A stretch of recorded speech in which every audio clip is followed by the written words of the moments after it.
Assalamualaikum warahmatullahi wabarakatuh. Alhamdulillahi rabbil alamin.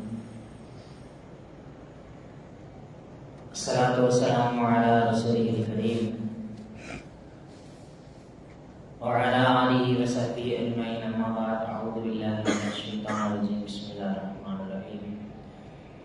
Inna iddatash shuhuri 'indallahi 12 syahran fi kitabillah. Qala Rasulullah sallallahu alaihi wasallam, al-muhajiru man hajara ma nahallahu anhu wa kama qala alaihi salatu wassalam. புகழனைத்தும் அல்லாஹ் ஜல்ல ஷானஹு வ தஆலா ஒருவனுக்கே உரித்தாகட்டுமாக. சாந்தியும் சமாதானமும் அன்பும் கருணையும் அகிலத்தின் அருள்படை பெருமானார் ரசூலுல்லாஹி ஸல்லல்லாஹு அலைஹி வஸல்லம் அவர்களின் மீதும், அவர்களை சட்டம் இஸ்லாமை பற்றி வாழ்ந்து வந்த உத்தம சத்திய சஹாபாக்கள், தாபீன்கள், தபா தாபீன்கள், நாதாக்கள், ஷஹதாக்கள், நல்லடியார்கள், குறிப்பாக நாம் நம்மை சார்ந்தோர் அனைவரின் மீதும் என்றென்றும் ஒன்றாம் என்று நிலப்பட்டுமாக. எல்லாம் வல்ல ரப்புல் ஆலமீன் மிக இந்த ஜும்மாவுடைய நாளில் நாம் செய்கின்ற அமல்களை அல்லாஹ் ஏற்றுக்கொள்வானாக. நாம் செய்கின்ற துஆக்களை அல்லாஹ் தஆலா அங்கீகரிப்பானாக. இந்த ஜும்மாவுடைய நாளில் அல்லாஹ் அருளுகின்ற, அவன் இறங்குகின்ற எல்லா நேர்களையும் வரக்கத்துகளையும் முழுமையாக அடைந்து அதை அனுபவிக்கக்கூடியவர்களாக அல்லாஹ் நம் அனைவர்களையும் மாற்றி அருள் புரிவானாக. நினைவுகள்லாம் நல்லடியார்களே, இன்னும் ஒரு சில தினங்களில் இஸ்லாமிய வருட பிறப்பு, ஹிஜ்ரி வருடத்தினுடைய ஆரம்பத்தில் அதனுடைய இறுதியை நோக்கி நாம் பயணித்துக் கொண்டிருக்கின்றோம். இன்னைக்கு வருடத்திற்குரிய விஷயம் என்ன அப்படின்னு சொன்னா, இந்த இஸ்லாமிய வருட பிறப்பு அப்படின்ற ஒரு விஷயம் இருப்பதே தெரியாமல், அல்லது ஆங்கில வருட பிறப்பு வருகின்ற பொழுது அதற்காக வேண்டி அவர்கள் தயாராகுவதும், இந்த கேக் வெட்டுகின்ற அந்த அனாச்சாரத்தை ஈடுபடுவதும், அந்த வாக்கியங்களை உச்சரித்து கொண்டு அதிகமாக சத்தத்தோடு செல்லக்கூடிய இஸ்லாமிய வாலிபர்கள், இஸ்லாமிய பெண் பிள்ளைகள், இஸ்லாமிய குழந்தைகளுக்கு மத்தியிலும் அந்த அனாச்சாரங்கள் பெருகிவிட்டது. தொடர்ந்து ஒவ்வொரு வருஷமும் என்ன செய்யுதுன்னு சொன்னால் அதிகமாகிட்டே தான் போகுது. இந்த ஆங்கில வருட பிறப்பாக இருக்கட்டும், இந்த வருடத்தினுடைய இறுதி நாளில், அந்த வருடம் பிறக்கக்கூடிய அந்த நாளில் நடைபெறக்கூடிய அனாச்சாரங்கள், ரோம கடவுள்களின் பெயர்களான, அதே போன்று சிலுவை யுத்தத்தை அடிப்படையாக வைத்து ஆரம்பிக்கப்பட்ட இந்த ஆங்கில வருட பிறப்பில் அல்லது ஆங்கில வருடத்தில் இருக்கக்கூடிய மாதங்களை எளிமையாக ஒரு பாடல் வடிவில் சொல்லக்கூடிய எத்தனையோ நம் இஸ்லாமிய பிள்ளைகளுக்கு இஸ்லாமினுடைய மாதங்களுடைய பெயர்கள் கேட்டா தெரியல. ஒவ்வொரு பெரியவங்களும் வீட்டில் போயிட்டு வேணா கேட்டு பாருங்க, எத்தனை பிள்ளைகள், எத்தனை பேர பிள்ளைகள் இஸ்லாமிய மாதத்தினுடைய பெயர்களை சரியாக சொல்லக்கூடிய பிள்ளைகளாக நாம் நம்ம வீட்டு பிள்ளைகளை உருவாக்கி வச்சிருக்கு. வெளியே உள்ள பிள்ளைகளை தாண்டி நம்ம வீட்டு பிள்ளைகள்கிட்ட இந்த ஜனவரி பிப்ரவரி மாதிரி வேகமாக சரளமாக சொல்லக்கூடிய எத்தனை பிள்ளைகள், முஹர்ரம் சஃபர் அப்படின்ற அந்த இஸ்லாமிய மாதங்களை சொல்லக்கூடிய பிள்ளைகள் எத்தனை பேர் ஒவ்வொரு வீட்டிலும் இருக்கிறார்கள் அப்படின்றத நாம் சுய பரிசோதனை செய்து பார்க்க வேண்டும். இது ஒரு புறம் இருக்க, இன்னொரு பக்கம் என்னன்னு சொன்னா 1400 ஆண்டுகள் தான் ஆகுது. அப்ப இஸ்லாமிய மார்க்கம் இது ஆங்கில வருட பிறப்பு 2026 நாம இருக்கோம். அப்ப ஹிஜ்ரி வருட பிறப்புன்றது ஒரு 1400 1447 அந்த மாதிரியான ஆண்டுகள் மட்டும்தான் ஆகுது. அப்ப இஸ்லாமிய மார்க்கம் தோன்றி வெறும் 1400 ஆண்டுகள் மட்டும்தான் ஆயிருக்கு. அதற்கு முன்பாகவே இந்த 2026 ஆண்டுகள் என்பது பல மத கோட்பாடுகளை சுமந்து வருகின்ற ஆண்டு. அதனால இஸ்லாமிய மார்க்கம் என்பது இப்ப சமீபத்துல ஒரு 1400 ஆண்டுகளுக்கு முன்பு தோன்றிய மார்க்கம் அப்படின்ற ஒரு பிரச்சாரமும் சமூக வலைதளங்கள்ல பரவிக்கிட்டு வருது. அதாவது இஸ்லாமிய மார்க்கம்ன்றது உலகத்துல உருவாகி அறிமுகமாகி ஒரு 1400 ஆண்டுகள் மட்டும்தான் ஆகியிருக்கு அப்படின்ற ஒரு பிரச்சாரம் பரவிக்கிட்டு இருக்குது. முதல்ல முஸ்லிம்களாக இருக்கக்கூடிய நாம் ஒரு விஷயத்தை விளங்கிக்கணும். இந்த 1400 சில்லற ஆண்டுகள் என்பது ஹிஜ்ரத்தினுடைய ஆண்டுகள் தானே தவிர இஸ்லாமிய மார்க்கம் தொடங்கிய ஆண்டுக்கு அப்படின்றது வந்து கணக்கிலே கிடையாது. ஏன்னா உலகம் ஆரம்பிக்கப்பட்ட நாள் முதல் இஸ்லாமிய மார்க்கம் அது பூமியில இருந்துகிட்டு வருது. முதல் மனிதன் ஆதம் அலைஹிஸ்ஸலாம் அவர்கள் முஸ்லீமாக என்ன செஞ்சாங்கன்னு சொன்னா பூமியில் இறக்கினார்கள். இப்ராஹிம் அலைஹிஸ்ஸலாமுடைய காலத்துக்கு அப்புறம் தான் இந்த ஆண்டு கணக்கு அப்படின்ற நடைமுறை வந்து உலகத்துல அறிமுகப்படுத்தப்பட்டது. இப்ராஹிம் அலைஹிஸ்ஸலாம் அவங்கள அந்த நம்ரூது மன்னன் நெருப்பு குண்டத்துல தூக்கி போட்ட அந்த ஆண்டு கணக்கை வச்சு என்ன செஞ்சாங்கன்னா இப்ராஹிம் அலைஹிஸ்ஸலாம் அவங்களுடைய சமுதாயத்தினர்கள் அத வருடத்தினுடைய ஆரம்பமாக அதிலிருந்து நெருப்பு குண்ட ஆண்டு அப்படின்ற மாதிரி கணக்கிட்டு வந்தாங்க. அதுக்கப்புறம் இப்ராஹிம் அலைஹிஸ்ஸலாம் அவங்களும் இஸ்மாயில் அலைஹிஸ்ஸலாம் அவங்களும் காபத்துல்லாவை கட்டியதுக்கு அப்புறம் என்னாச்சுன்னு சொன்னா காபத்துல்லா கட்டப்பட்ட அந்த ஆண்டை என்ன செஞ்சாங்கன்னா ஆண்டினுடைய கணக்காக எடுத்துக்கிட்டு வந்தாங்க. இப்ப இந்த இப்ராஹிம் அலைஹிஸ்ஸலாமுடைய தலைமுறையில காப் அப்படின்னு சொல்லக்கூடிய ஒரு மனிதர் வந்து ரொம்ப நல்ல மனிதரா வாழ்ந்துட்டு வந்தார். அவர்களுடைய இறப்பை என்ன செஞ்சாங்கன்னு சொன்னா இப்ராஹிம் அலைஹிஸ்ஸலாமுடைய சந்ததியினர்கள் காபினுடைய ஆண்டு அப்படின்ற மாதிரி ஆண்டை என்ன செஞ்சாங்கன்னா கணக்கிட்டு வந்தார்கள். எது வரைக்கும்னா ஆபிரகாம் காபத்துல்லாவை இடிப்பதற்காக வேண்டி யானைப்படையுடன் வந்த அந்த ஆண்டு வரைக்கும் இதுதான் நடைமுறையில் இருந்துச்சு. அந்த யானைப்படை வந்து அது தோற்கடிக்கப்பட்ட அந்த ஆண்டுக்கு பின்னாடி இருந்து ஆமுல் ஃபீல் யானை வருடம் என்கின்ற கணக்கு என்ன செஞ்சு சொன்னா நடைமுறையில இருந்துகிட்டே வந்துச்சு. எது வரைக்கும் அப்படின்னா உமர் ரலியல்லாஹு அன்ஹுடைய ஆட்சி காலம் வரைக்கும் இந்த யானை ஆண்டு அப்படின்றது தான் நடைமுறையில இருந்துகிட்டு வந்துச்சு. உமர் ரலியல்லாஹு அன்ஹுடைய காலகட்டத்துல தான் ஒரு ஆலோசனை கூட்டத்தின் பெயரில் உருவாக்கப்பட்டு இந்த மாதிரி ஆண்டு கணக்கு எதுன்னு தெரியல. அதனால ரசூல் ஸல்லல்லாஹு அலைஹி வஸல்லம் வாழ்க்கையில் நடந்த ஏதாவது ஒரு சிறப்பான சம்பவத்தை அடிப்படையாக வைத்து இஸ்லாமிய அந்த வருடத்தை நாம் துவங்க வேண்டும் அப்படின்ற ஒரு ஆலோசனை கூட்டத்துல முடிவு செய்யப்பட்டதுதான் இந்த ஹிஜ்ரி அப்படின்ற அந்த ஆண்டினுடைய கணக்கு தான். அப்ப ரசூல் ஸல்லல்லாஹு அலைஹி வஸல்லம் காலகட்டத்துல எந்த விஷயத்தை வச்சு ஆண்ட நாம் கணக்கிடலாம், நபியினுடைய பிறப்பா அல்லது நபியினுடைய இறப்பா அப்படின்னு நிறைய விஷயங்கள் ஆலோசனை செய்யப்பட்டு இஸ்லாமிய மார்க்கத்தினர்கள் கியாமத் நாள் வரைக்கும் வரக்கூடிய முஸ்லிம்களுக்கு ஒரு சிறந்த படிப்பினையாக இருக்கின்ற சம்பவங்கள் நபி ஸல்லல்லாஹு அலைஹி வஸல்லம் வாழ்க்கையில ஏராளமான சம்பவங்கள் உண்டு. ஆனா எல்லா தருணத்திலும் சில சிறந்த பாடமாக சிறந்த படிப்பினையாக இருக்கக்கூடிய சம்பவமாக ஹிஜ்ரத் சம்பவம் இருப்பதனால் அதை அடிப்படையாக வைத்து என்ன செய்யலாம், இந்த ஹிஜ்ரி புத்தாண்டை ரசூல் ஸல்லல்லாஹு அலைஹி வஸல்லம் அவர்கள் சென்ற அந்த ஹிஜ்ரத் பயணத்தை அடிப்படையாக வைத்து நாம் வருடத்தை கணக்கிட்டுக் கொள்ளலாம் அப்படின்ற அந்த முடிவு உமர் ரலியல்லாஹு தஆலா அவர்களுடைய ஆட்சி காலத்தில் எடுக்கப்பட்டது. அந்த இதுல தான் இந்த 1400 ஆண்டுகள் அப்படின்ற கணக்கு இஸ்லாமிய மார்க்கத்துல கணக்கிடப்பட்டது. ஹிஜ்ரத் அப்படின்றது நாம நிறைய சிந்திக்க வேண்டிய, படிப்பினை பெற வேண்டிய, பாடங்கள் பெற வேண்டிய பயணம் ஹிஜ்ரத் பயணம். இன்னைக்கு மாற்று சகோதரர்கள்லாம் ஹிஜ்ரத் பயணம் என்பது ரசூல் உங்களுடைய நபி, அதாவது அவங்களுடைய பாஷையில சொல்லணும் முகமது நபி மக்காவில் இருந்து மதினாவிற்கு ஓடிய பயணம் தான ஹிஜ்ரத் பயணம் அப்படின்ற ஒரு தவறான ஒரு சிந்தனை மக்களுக்கு மத்தியில இன்றும் பரப்பப்பட்டு வருகின்றது. நாம முதல்ல ஹிஜ்ரத் சம்பந்தப்பட்ட விஷயத்துல தெளிவாக இருக்க வேண்டும். ரசூல் ஸல்லல்லாஹு அலைஹி வஸல்லம் அவர்கள் செய்த ஹிஜ்ரத் பயணம் என்பது அவர்கள் மக்காவில் வாழ முடியவில்லை என்று மதினாவிற்கு ஓடிய பயணம் அல்ல, மார்க்க கடமைகளை சரியான முறையில் பயமில்லாத முறையில் நிறைவேற்றுவதற்கு ஒரு தளத்தை தேடிக்கொண்ட பயணம் தான் ஹிஜ்ரத் பயணம். நீங்க குர்ஆனுடைய வசனங்கள் எடுத்து பார்த்தா தெரியும், மக்காவில் இறங்கிய வசனங்கள் அனைத்தையும் அல்லாஹ் தஆலா யா அய்யுஹன் நாஸ், ஓ மக்களே என்று அழைப்பான். ஆனால் மதீனாவில் இறங்கிய வசனங்களை முஃமின்களை கூப்பிடும் போது அல்லாஹ் தஆலா யா அய்யுஹல் லதீன ஆமனு அப்படின்னு அல்லாஹ் தஆலா அழைப்பான்.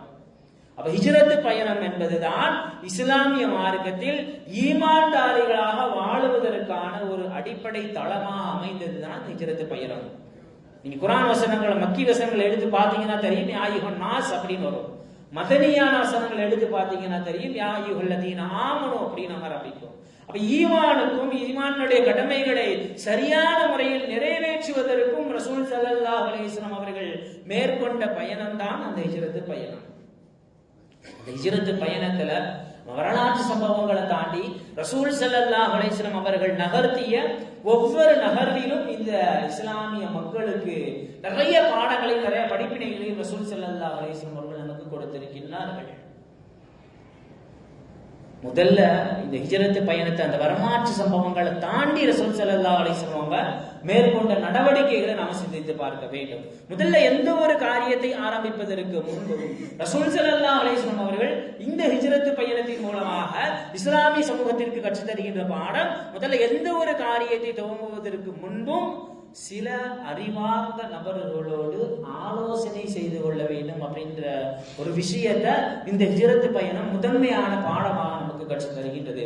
ரசூல் ஸல்லல்லாஹு அலைஹி வஸல்லம் அவர்கள் அல்லாஹ் தஆலா வஹி அறிவிச்சிட்டான். வஹியினுடைய அடிப்படையில தான் ரசூல் ஸல்லல்லாஹு அலைஹி வஸல்லம் அவர்கள் ஹிஜ்ரத் மேற்கொள்கின்றார்கள். இந்த ஊருக்கு தான் போகணும் அப்படின்ற மாதிரியான வஹி அறிவிப்புகளின் அடிப்படையிலேயே ரசூல் ஸல்லல்லாஹு அலைஹி வஸல்லம் அவர்களுக்கு ஹிஜ்ரத் செய்ய வேண்டும் அப்படின்ற கட்டளை வருது. அல்லாஹ்வினுடைய கட்டளை தான், நபி செயல்படுத்தியாக வேண்டும். அதுக்கு எந்தவித மாற்று கருத்தும் ரசூல் ஸல்லல்லாஹு அலைஹி வஸல்லம் சொல்ல முடியாது. அவ என்ன பண்ணி இருக்கணும்? ரசூல் ஸல்லல்லாஹு அலைஹி வஸல்லம் நேரா ஹிஜ்ரத்துக்கு கட்டளை வந்தவுடன் நேரா கிளம்பி போயிருக்கலாம். ஆனால் ரசூல் ஸல்லல்லாஹு அலைஹி வஸல்லம் அவர்கள் அல்லாஹ்வினுடைய கட்டளையாக இருந்தாலும் சமுதாயம் சிறக்க வேண்டும் அல்லது சமுதாயத்திற்கு சிறந்த பாடம் அமைய வேண்டும் அப்படின்ற அடிப்படையில கட்டளை வந்தவுடன் நேரா அவங்க சித்திக்கிற எல்லாவங்கள்ட்ட ரசூல் ஸல்லல்லாஹு அலைஹி வஸல்லம் அவங்கள்ட்ட அவங்க போய் அபூபக்கர் சித்திக் ரலியல்லாஹு தஆலா அவங்கள்ட்ட ஆலோசனை செய்யறாங்க. இந்த மாதிரி ஹிஜ்ரத் செய்வதற்கான கட்டளை எனக்கு வந்திருக்கு, மதீனாவிற்கு அல்லாஹ் தஆலா ஹிஜ்ரத் செய்ய சொல்லுகிறான் அப்படின்னு சில ஆலோசனைகளை ரசூல் ஸல்லல்லாஹு அலைஹி வஸல்லம் அவங்க அபூபக்கர் சித்திக் ரலியல்லாஹு தஆலாவுடைய வீட்டில் என்ன செய்யறாங்க? ஆலோசனை செய்யறாங்க. அப்ப நம்ம கையில் எடுக்கக்கூடிய காரியங்கள் அல்லது நாம செயல்படுத்தக்கூடிய காரியங்களை எல்லா விஷயங்களுக்கு முன்பாக அந்த துறை சார்ந்த நபர்களோடு நம்ம என்ன செய்யணும்னு சொன்னா, நம்மளுடைய காரியங்கள் குறித்து குறைந்தபட்சம் ஒரு குறைந்த கால அளவிலாவது ஆலோசனை செய்து கொள்ள வேண்டும், மஷோரா செய்து கொள்ள வேண்டும். இதுதான் ஹிஜ்ரத் நமக்கு சொல்லக்கூடிய முதன்மையான காரியம். அது குடும்ப ரீதியான காரியமாக இருந்தாலும் அல்லது உறவினர்கள் சம்பந்தப்பட்ட காரியமாக இருந்தாலும் எந்த ஒரு காரியத்தையும் துவங்குவதற்கு முன்பு அதனுடைய சாதக பாதகங்களை ஆலோசனை செய்துவிட்டு துவங்க வேண்டும் அப்படின்ற ஒரு பாடத்தை ஹிஜ்ரத் பயணம் நமக்கு கற்றுத் தருகின்றது. இரண்டாவது, இந்த ஹிஜ்ரத் நமக்கு கற்றுத் தரக்கூடிய பாடம், எந்த ஒரு செயலை செய்தாலும் அதற்கு முன்பு ஒரு சரியான திட்டமிடலுடன் என்ன செய்யணும்னு சொன்னா அந்த செயலை நாம் கையில் எடுக்க வேண்டும். எந்த ஒரு செயலாக இருந்தாலும் அல்லாஹ் தஆலா கட்டளை இட்டுட்டான், இந்த ஊருக்கு தான் போகணும் அப்படின்னு மாதிரியான வகையினுடைய கட்டளை. ஆனாலும் ரசூல் ஸல்லல்லாஹு அலைஹி வஸல்லம் ஒரு பெரிய திட்டத்தை இந்த ஹிஜ்ரத் பயணத்துல தீர்றாங்க. எப்ப கிளம்பணும், எந்த நேரத்துல கிளம்பினா சரியா இருக்கும், எப்படிப்பட்ட பாதையை தேர்ந்தெடுத்தால் இந்த ஹிஜ்ரத் பயணம் சரியா. நமக்கெல்லாம் தெரியும், ஏதோ ஹிஜ்ரத் பயணம் அப்படின்னு குகைக்குள் நடந்த சம்பவம். ரசூல் ஸல்லல்லாஹு அலைஹி வஸல்லம் போனாங்க, மக்காவிலிருந்து மதீனாவுக்கு போனாங்க, மதீனா மக்கள் வரவேற்றார்கள். அப்படி இந்த வரலாற்று பயணத்தை தாண்டி ரசூல் ஸல்லல்லாஹு அலைஹி வஸல்லம் அவர்கள் செய்த இந்த ஹிஜ்ரத் பயணத்தின் பின்புலத்துல இந்த மார்க்கத்திற்கும் இந்த முஸ்லிம்களுக்கும் ரசூல் ஸல்லல்லாஹு அலைஹி வஸல்லம் அவர்கள் கற்றுத்தரக்கூடிய பாடத்தை நாம விளக்க வேண்டும். அது வெற்றி பயணம். இவ்வளவு விஷயங்களை முன்னிறுத்தி ரசூல் ஸல்லல்லாஹு அலைஹி வஸல்லம் அவர்கள் பயணம் மேற்கொண்டதனால் அந்த ஹிஜ்ரத் பயணம் பல ஆபத்துகளையும் தாண்டி சௌரு குகையில குனிஞ்சா என்ன செஞ்சிருவாங்க? ரசூல் ஸல்லல்லாஹு அலைஹி வஸல்லம் பிடிச்சிடலாம். அப்ப அப்படிப்பட்ட திட்டமிடல் எவ்வளவு பெரிய தூர நோக்கு திட்டத்தோடு ரசூல் ஸல்லல்லாஹு அலைஹி வஸல்லம் அவர்கள் பயணம் மேற்கொண்டு பல 100 கிலோமீட்டர்களை கடந்து மதீனாவில் பாதுகாப்போடு சென்றடைந்து இருப்பார்கள் என்பதை நாம் சிந்தித்து பார்க்க வேண்டும். அப்ப ஆலோசனையின் அடிப்படையில் நமக்கு காரியங்களை நாம் செயல்படுத்த வேண்டும். இரண்டாவது, ஒரு பெரிய திட்டமிடல். எந்த நேரத்துல கிளம்புனா சரியாக இருக்கும், எந்த பாதையை தேர்ந்தெடுத்தால் எதிரிகளிடமிருந்து நாம் பாதுகாப்பான முறையில நாம் என்ன செஞ்சிடலாம், போய் சென்றடைந்து விடலாம். பாதையை காட்டுவதற்காக வேண்டி யாரை நாம தேர்ந்தெடுக்கணும்? நாம பாதையில் நடந்து போயிடுறோம், பாலைவனத்துல ஒரு 2-3 பேர் ஒரு ஒட்டகத்தோடு நடந்து போனா ஈஸியா அவங்க போன பாதையை கண்டுபிடிச்சிடலாம். அப்ப போன பாதை தடங்களை அழிப்பதற்காக வேண்டி யாரை நாம தேர்ந்தெடுக்கணும்?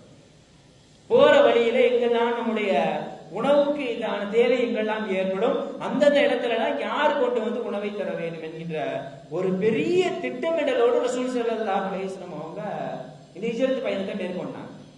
நமக்கெல்லாம் தெரியும், மேராஜ் பயணத்துல ரசூல் ஸல்லல்லாஹு அலைஹி வஸல்லம் அவர்கள் அந்த மின்னல் வேகத்துல புராக்கினுடைய வாகனத்துல போய் எல்லா விஷயங்களையும் கடந்து அல்லாஹ்வை சந்தித்து தொழுகையை வாங்கி வந்த ரசூல் ஸல்லல்லாஹு அலைஹி வஸல்லம் அவர்கள் நினைத்திருந்தால் ஹிஜ்ரத் செய்வதற்கும் யா அல்லாஹ் எனக்கு புராக்கினுடைய வாகனத்தை நீ ஏற்பாடு செய்து தர வேண்டும் என்று அல்லாஹ் தஆலாவிடத்தில் ரசூல் ஸல்லல்லாஹு அலைஹி வஸல்லம் அவர்கள் கேட்டிருக்கலாம். நபி கேட்டிருந்தால் அல்லாஹ் தஆலா கண்டிப்பாக கொடுத்திருப்பான். அப்ப ஏன் ரசூல் ஸல்லல்லாஹு அலைஹி வஸல்லம் அவங்க ஹிஜ்ரத் பயணத்திற்கு இவ்வளவு விஷயங்களை கடந்து ஹிஜ்ரத் பயணம் மேற்கொள்ள வேண்டும் என்கின்ற ஒரு ஆழமான சிந்தனையோடு இந்த ஹிஜ்ரத் பயணத்தை பார்க்க வேண்டும். ஏன்னா இந்த ஹிஜ்ரத் பயணம் என்பது ஆன்மீகம் சார்ந்தோ அல்லது ஒரு குறிப்பிட்ட விஷயம் சார்ந்த இந்த பயணம் அமைந்து விடக்கூடாது. எந்த கோணத்தில் என் சமுதாயத்தினர்கள் சிந்தித்தாலோ அவர்களுக்கான பாடமாக இந்த பயணம் அமைய வேண்டும் என்கின்ற ஒரு விஷயத்தினுடைய அடிப்படையில் ரசூல் ஸல்லல்லாஹு அலைஹி வஸல்லம் அவர்கள் இந்த ஹிஜ்ரத் பயணத்தை கட்டமைத்து இருக்கின்றார்கள். புராக்கு கேட்டால் தான் கொடுத்திருப்பான். அப்ப ரசூல் ஸல்லல்லாஹு அலைஹி வஸல்லம் அவர்கள் ஒரு பெரிய திட்டமிடலை இந்த பயணத்தில் மேற்கொண்டார்கள். அடுத்ததாக இந்த ஹிஜ்ரத் பயணம் நமக்கு கற்றுத் தருகின்ற பாடம் தவக்குல், இறைவன் மீது வைக்க வேண்டிய நம்பிக்கை. நாம என்ன தவக்குல்னா என்ன நினைச்சுக்கன்னு சொன்னா, எதுவுமே செய்யாம கண்மூடித்தனமாக எல்லாத்தையும் அல்லாஹ் பார்த்துக்குவான் அப்படின்ற ஒரு எண்ணத்தோடு இருப்பதுதான் தவக்குல் என்கின்ற ஒரு தவறான கண்ணோட்டத்துல நாம மறந்து கொண்டு இருக்கின்றோம். எல்லாத்தையும் அல்லாஹ் பார்த்துக்குவான், நாம் அமைதியா இருந்துகிட்டா போதும் அப்படின்ற ஒரு தவறான ஒரு கண்ணோட்டத்துல நாம் என்ன செய்யறோம், தவக்குல் குறித்து விளங்கி வச்சிருக்கிறோம். தவக்குல்னா என்ன அப்படின்னு சொன்னா, முதல்ல நாம முயற்சி செய்யறோம். ஒரு காரியத்தை நாம அல்லாஹ்வுல தவக்குல் வைக்கிறோம் அப்படின்னா, இந்த ஹிஜ்ரத் பயணம் நமக்கு கற்றுத் தருகின்ற பாடம் இதுதான். நாம ஒரு காரியத்தை செஞ்சு அல்லாஹ்வுல தவக்குல் வைக்கிறதுக்கு முன்னாடி ஒரு சில விஷயங்களை அடிப்படையா நாம செஞ்சுக்கணும். முதலாவதாக எந்த ஒரு காரியத்தையும் செய்வதற்கு முன்னால் அது குறித்த முயற்சியை நாம செய்யணும். இரண்டாவதாக அது குறித்த முழுமையான திட்டமிடல் நம்மள்ட்ட இருக்கணும். அடுத்ததாக தான் என்ன செய்யணும்னு சொன்னா, எல்லா விஷயங்களையும் செஞ்சுட்டு கடைசியில் அல்லாஹ் தஆலாவிடத்தில் ஒப்படைக்க வேண்டும். இதுதான் உண்மையான தவக்குல்.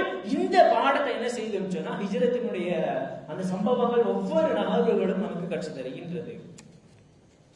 ரசூல் ஸல்லல்லாஹு அலைஹி வஸல்லம் அவங்க நினைத்திருந்தால் அது எல்லா ஆபத்துகளையும் அல்லாஹ்வின் மீது தவக்குல் வைக்கிறேன் என்று கடந்து சென்று இருக்கலாம்.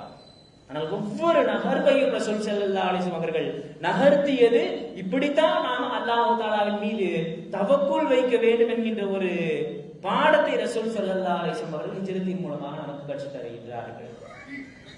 தவக்குல் குறித்த பாடத்தை இந்த ஹிஜ்ரத் நமக்கு கற்றுத் தருகின்றது. அடுத்ததாக யாரிடத்தில் எந்த வேலையை கொடுக்க வேண்டும் என்கின்ற ஒரு சிந்தனையோடு நம்ம காரியத்தில் ஈடுபட வேண்டும். அதாவது தகுதி அறிந்து அவர்களிடத்தில் அவர்களுக்கான வேலையை ஒப்படைத்தார். தான் கிளம்பும் பொழுது தன் படுக்கையில் படுப்பதற்காக வேண்டி ரசூல் ஸல்லல்லாஹு அலைஹி வஸல்லம் அவர்கள் அலி ரலியல்லாஹு தஆலா அவர்களை தேர்ந்தெடுக்கின்றார்கள். நான் செல்லும் இடத்திற்கு உணவு கொண்டு வந்து கொடுப்பதற்காக வேண்டி அஸ்மா ரலியல்லாஹு தஆலா, அந்த சஹாபி பெண்மணிகள் அன்றைய காலத்தில் நிறைய பெண்கள் இருந்தாங்க. ஆனா அதிக பழுவை தூக்கக்கூடிய, அதாவது அதிகமாக வெயிட்டை தூக்கக்கூடிய ஒரு சஹாபி பெண்மணியாக யார் இருந்தாங்கன்னு சொன்னா அன்றைய காலத்தில் அஸ்மா ரலியல்லாஹு தஆலா. அதே மாதிரி உளவு பார்ப்பதற்காக வேண்டி அப்துல்லா இப்னு அபூபக்கர் ரலியல்லாஹு மகன் எங்க அங்க மக்காவிலையும் மக்காவிலிருந்து வரக்கூடிய வழிகளிலும் என்னென்ன செயல் திட்டங்கள் எல்லாம் தீட்டப்படுகின்றது அப்படின்ற விஷயங்களை உளவு பார்ப்பதற்காக வேண்டி ரசூல் ஸல்லல்லாஹு அலைஹி வஸல்லம் அவர்கள் நியமித்த உளவாளி அப்துல்லா ரலியல்லாஹு தஆலா.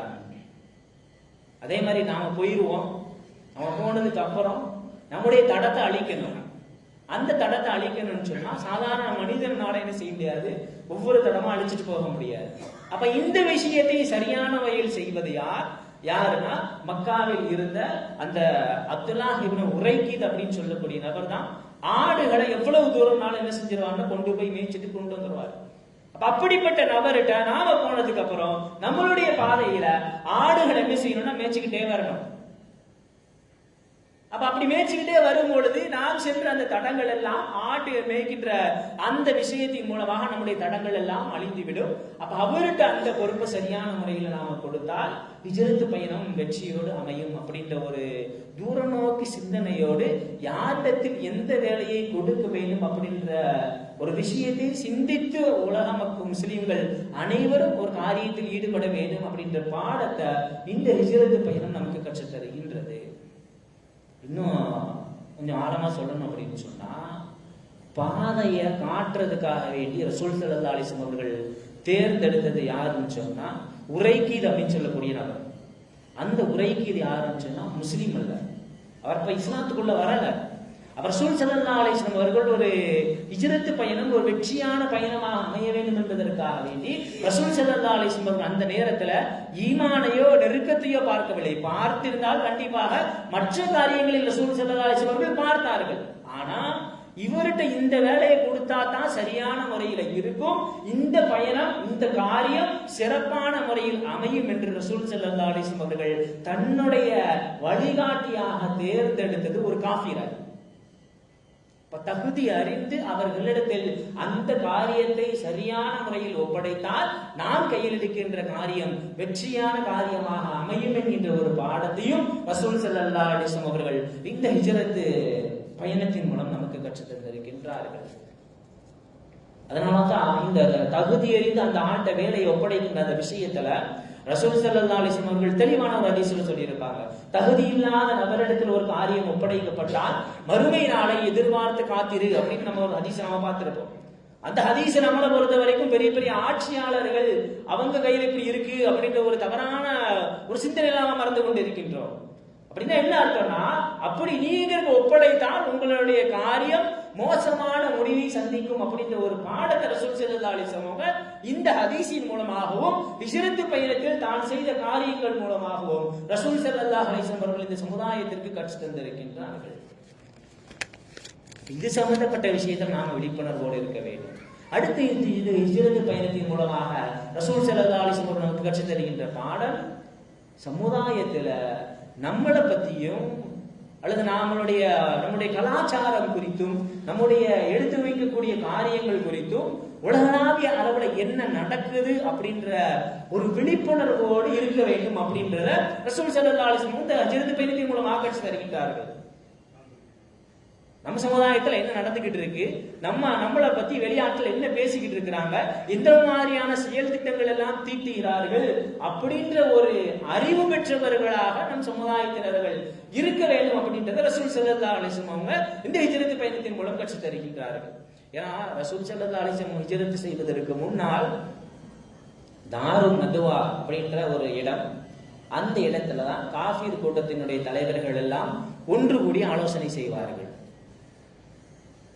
அந்த நேரத்துலதான் என்ன ஒரு ஆலோசனை கூட்டத்துலதான் இதுக்கடுத்து முகம்மதை விட்டால், அதாவது நபி ஸல்லல்லாஹு அலைஹி வஸல்லம் அவர்களை விட்டால் அவர் இன்னும் அதிகமான ஆட்கள் அவரோடு சேர்ந்துருவாங்க, அதனால அவரை நாம் கொலை செய்து விடலாம் அப்படின்ற ஒரு திட்டம் எங்க தீட்டப்பட்டதுன்னா தாருன் நதுவாவில் தீட்டப்படுது. அந்த விஷயங்களை கொண்டு ரசூல் ஸல்லல்லாஹு அலைஹி வஸல்லம் அவர்களிடத்தில் சேர்ப்பதற்காக வேண்டி ஒரு உளவாளியை ரசூல் ஸல்லல்லாஹு அலைஹி வஸல்லம் அவர்கள் நியமித்திருந்தார்கள்.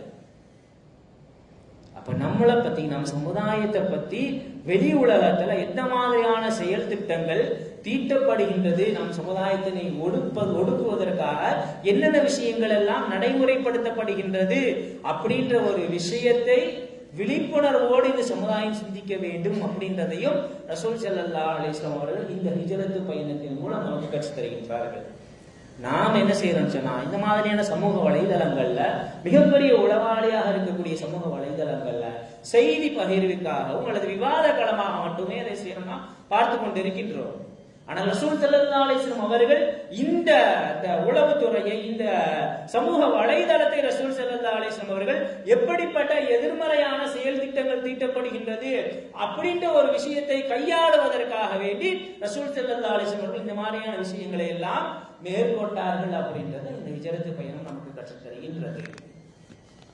இறுதியாக இந்த ஹிஜ்ரத் பயணம் கற்றுத்தரக்கூடிய பாடம் என்னன்னு சொன்னா, எதிரியாகவே இருந்தாலும் அவன் உன்னிடத்தில் ஒப்படைக்கப்பட்ட அல்லது உன் சார்ந்து அவன் கொடுத்திருக்கின்ற அமானிதம் சம்பந்தப்பட்ட விஷயத்துல நீ சரியான முறையில் இருக்க வேண்டும் அப்படின்றது ஹிஜ்ரத் பயணம் கற்றுத் தருகின்றது. மக்கா காஃபிர்கள் எல்லாருமே கொலை செய்ய துணிச்சிட்டாங்க. பலவிதமான பரிசு பொருட்கள், நபியினுடைய தலையை எடுத்து வருவவர்களுக்கு பல 100 ஒட்டகங்கள் கொடுக்கப்பட்டது, பல தங்க குவியல்கள் ரசூலுடைய தலைக்கு விலை பேசப்பட்டது. அந்த நேரத்திலையும் அலி ரலியல்லாஹு தஆலா அவங்கள தன்னுடைய படுக்கையில படுக்க வச்ச ரசூல் ஸல்லல்லாஹு அலைஹி வஸல்லம் அவங்க கடைசியா சொல்லிட்டு போன வார்த்தை என்ன தெரியுமா? இந்த மாதிரி தன்னை கொலை செய்ய திட்டமிட்டவர்கள் தன்னுடைய தலைக்கு பல 100 ஒட்டகங்களையும் பல தங்க குவியல்களையும் யார் யாரெல்லாம் பரிசு பொருட்களாக அறிவித்திருக்கின்றார்களோ அவர்களை பார்த்து ரசூல் ஸல்லல்லாஹு அலைஹி வஸல்லம் அலி ரலியல்லாஹு தஆலா சொன்னாங்க, இந்த ஆளெல்லாம் என்னிடத்தில் அமானிதமாக சில பொருட்களை கொடுத்து வச்சிருக்கிறாங்க. யார் தன்னை கொலை செய்வதற்காக வேண்டி திட்டமிட்ட நபர்களை பார்த்து ரசூல் ஸல்லல்லாஹு அலைஹி வஸல்லம் சொல்றாங்க, இன்னென்ன ஆட்கள் எல்லாம் என்னிடத்தில் சில அமானித பொருட்களை கொடுத்து வைத்திருக்கின்றார்கள். அந்த பொருட்களை எல்லாம் நான் இங்கு வைத்திருக்கின்றேன். நான் சென்றதற்கு பின்னால் என்னிடத்தில் கொடுக்கப்பட்ட அமானிதங்கள் அனைத்தையும் சரியான முறையில் நிறைவேற்றிவிட்டு என்னை சந்திக்க வேண்டும் அப்படின்ற ஒரு விஷயத்தை ரசூல் ஸல்லல்லாஹு அலைஹி வஸல்லம் அவர்கள் அலி ரலியல்லாஹு தஆலா அவர்களிடத்தில் இறுதி உபதேசமாக சொல்லிவிட்டு சென்றிருக்கின்றார்கள். அப்ப நம்மிடத்தில் ஒப்படைக்கப்பட்ட அமானிதம் சம்பந்தப்பட்ட விஷயம் அது எதிரியாகவே இருந்தாலும் நாம் என்ன செய்வோம், அமானிதம் ஒப்படைக்கப்பட்டு உறவினராக இருக்கின்ற பட்சத்துல சில வார்த்தை விஷயமான தகராறுகள் வருகின்ற பொழுது அப்படியே அமானிதத்தை மீறுபவர்களாக நாம் இருக்கின்றோம். தன்னுடைய தலைக்கு விலை பேசியவராகவே இருந்தாலும் அவர் என்னிடத்தில் அமானிதத்தை ஒப்படைத்திருந்தால் அவரிடத்தில் அமானிதம் சம்பந்தப்பட்ட விஷயத்துல நான் சரியான முறையில் நடந்து கொள்வேன் அப்படின்ற ஒரு உன்னதமான பாடத்தையும் இந்த ஹிஜ்ரத் பயணம் நமக்கு கற்றுத் தருகின்றது. அப்ப இவ்வளவு பாடங்களை சுமந்து நிற்கின்ற இந்த ஹிஜ்ரத் பயணம் என்பது ஒரு வரலாற்று பயணம் அல்ல, ஒரு சரித்திர பயணம் அல்ல, அது சாதனை பயணம். ஒவ்வொரு வருடமும் ஒவ்வொரு கோணத்துல இந்த பயணத்தை நாம் சிந்திக்க வேண்டும். ஆனா இனி வரும் காலங்கள்ல ரசூல் ஸல்லல்லாஹு அலைஹி வஸல்லம் அவர்கள் செய்த ஹிஜ்ரத்திற்கு பின்னால் இருக்கின்ற பாடங்களை எடுத்து நாம் பயணிக்கின்ற பொழுதுதான் எப்படி அல்லாஹ் தஆலா யா அய்யுஹன் நாஸ் யா அய்யுஹல்லதீன ஆமனு என்று பிரித்து அல்லாஹ் தஆலா இந்த சமுதாயத்திற்கு அடையாளப்படுத்தினானோ அப்படிப்பட்ட ஈமான்தாரிகளாக பாதுகாப்பான ஈமான்தாரிகளாக வாழ வேண்டும் என்று சொன்னால் நம்மளால் ஹிஜ்ரத் பயணம் மேற்கொள்ள முடியாது.